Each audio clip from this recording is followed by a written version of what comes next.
सबके प्रति उनके मन में दया है, सबके लिए प्रेम भाव है, सबका कल्याण हो ऐसी भावना।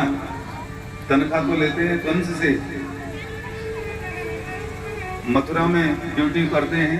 Back my new blog. तो कैसे हैं आप सभी? आप सभी ठीक होंगे। सो गाइस मैं भी ठीक हूँ। सो गाइस अब जा रहे हैं हम भागवत में आज फिर से दोबारा, और काफ़ी टाइम हुए, 4 बज गए हैं घर ही। हमने 3:30 बजे चले जाना चाहिए था, 4 बज गए। वैसे रहता है 6 बजे तक। सो गाइस आज की पूरी ब्लॉग भी दिखाएंगे, भागवत कथा में क्या क्या सुना रहे हैं, क्या क्या कह रहे हैं। तो आप लोगों को मिलते हैं भागवत कथा में जाके, तब तक आप लोगों को दिखाते पूरी ब्लॉग। बने रहिए हमारे ब्लॉग के साथ। शक्ति रूपेण संसृता नमस्तस्यै नमस्तस्यै मां नमस्तस्यै नमो नमः।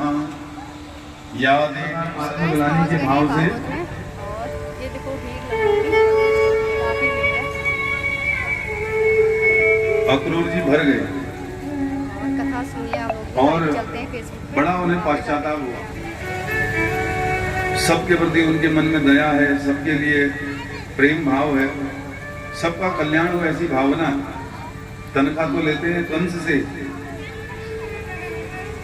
मथुरा में ड्यूटी करते हैं, उनके मंत्री हैं, लेकिन मन में भगवान का अलौकिक धाम है, वास है, भगवान से अत्यंत प्रेम है।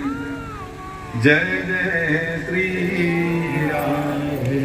इस बात को कंस जानता था कि ये बड़े साधु सज्जन हैं, सज्जन स्वभाव है। कहने लगी, राजकुमारों तुम कौन हो? पहले कभी मथुरा में देखा नहीं, और मुझे सुंदरी कह करके क्यों बुला रहे हो? मेरा नाम कुब्जा। देख ही रहे हो कि मेरे 8 अंग टेढ़े हैं, कमर टेढ़ी, गर्दन टेढ़ी, हाथ टेढ़े, पैर टेढ़े, फिर भी सुंदरी कह रहे हो। सब लोग मुझे कुबड़ी और कुब्जा कहते हैं, तुम भी कुब्जा कहो। भगवान ने कहा, नहीं सुंदरी, तुम तो बहुत सुंदर हो। किसने कहा तुम कुबड़ी हो?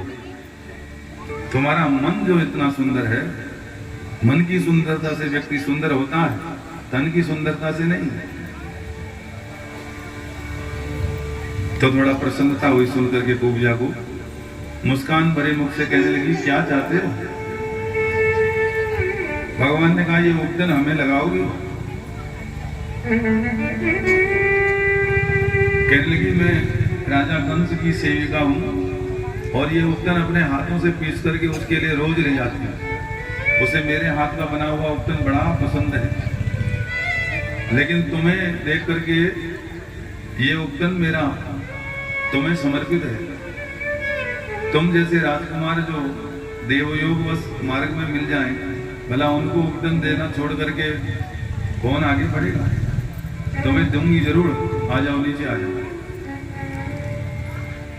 दोनों भैया रथ से नीचे कूद पड़े। भगवान ने कहा, देखो कितना सुंदर स्वभाव, कंस की सेविका है, लेकिन मृत्यु का कोई भय नहीं, क्योंकि जो राजा का सेवक होता है वो उसी की सेविकाई करता है। उसको लगाने वाला लेपन दूसरे को लगा दे, जाने में विलंब हो जाए तो कंस तो बड़ा क्रूर है। इस बात को जान करके भी हमें लगाने के लिए तत्पर है। भगवान ने कहा, अरे अगर तुम्हारे स्वामी को पता लग गया कि तुमने आज का उपटन हमें लगा दिया तो तुम्हारा क्या होगा? कहने लगी, मैं जल्दी से जाकर के दोबारा पीस ले आऊंगी, तुम चिंता मत करो। यदि तुम्हें अच्छा लग रहा है तो मैं तुम्हें लगा ही देती हूँ पहले।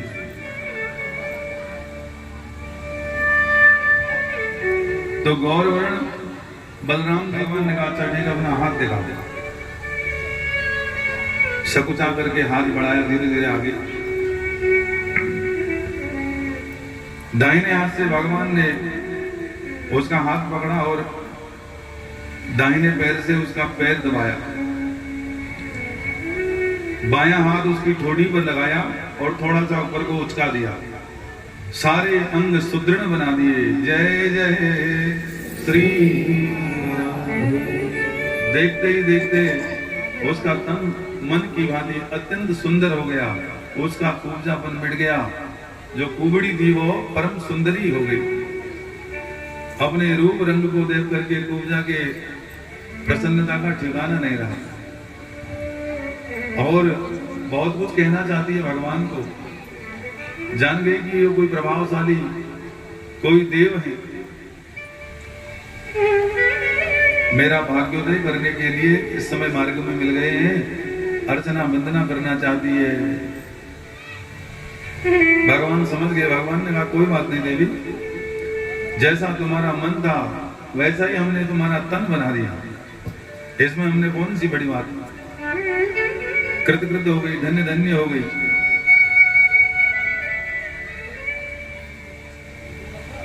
बोलिए कृष्ण कन्हैया लाल की। हे करुणा सिंधु, हे दया के सागर, मैं जन्म जन्म की पापिनी, मुझ पर आपने अनुग्रह दिखा करके मुझे कृतकृत कर दिया, धन्य धन्य कर दिया। कृपया मेरी कुटिया में अपना शरण रखिए, मेरे घर चलिए। यहाँ मार्ग में मैं आपका क्या सत्कार करूं, क्या आपको अर्पित करूं। मैं तो छोटी सी सेवक हूं वंश की, लेकिन फिर भी आपने जो इतना सब कुछ मुझे प्रदान कर दिया।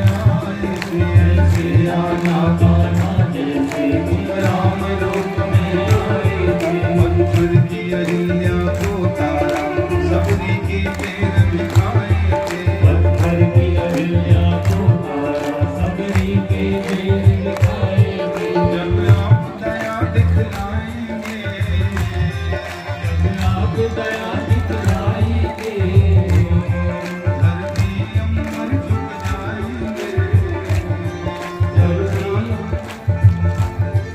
जब आप दया दिखलाएंगे, धरती अम्बर झुक जाएंगे। जब आप दया हम श्याम हम अर्घ लगाएंगे। दिखाना आ जाना, दिखाना आ जाना, दिखाना आ जाना, दिखाना आ जाना।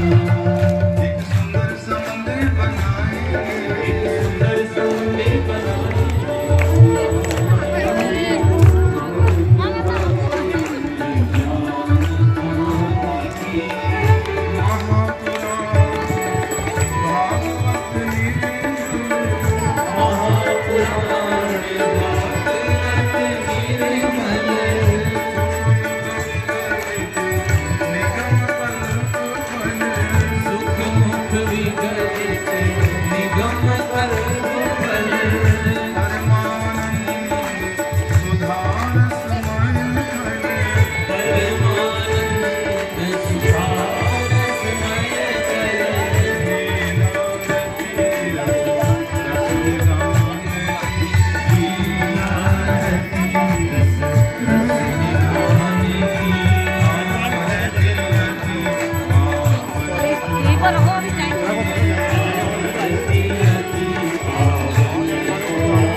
बारिश भी आई है और बारिश ने हमारे सारे कपड़े भिगा दिए।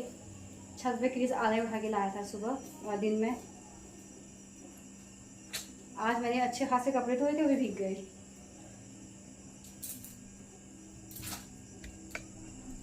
सो गाइस अब आगे ये ब्लॉग आप लोग साथ फिर शेयर करते हैं, और पहले हाथ में धोके दिया बत्ती कर लेते हैं और चेंज कर लेते हैं। बहुत गर्मी थी और आज इतनी भीड़ थी ना वहाँ पे, लेकिन काफ़ी अच्छा भागवत सुनाया गया।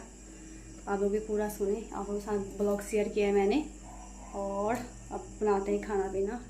और गाइस आज की ब्लॉग मैं यहीं पे एंड करती हूँ, क्योंकि आज की ब्लॉग काफ़ी लंबा बना है, तो वो आज की ब्लॉग मैं यहीं पे एंड करती हूँ। आप लोग पूरी ब्लॉग देखें और सपोर्ट करें, लाइक करें, सब्सक्राइब करें, और बाय बाय।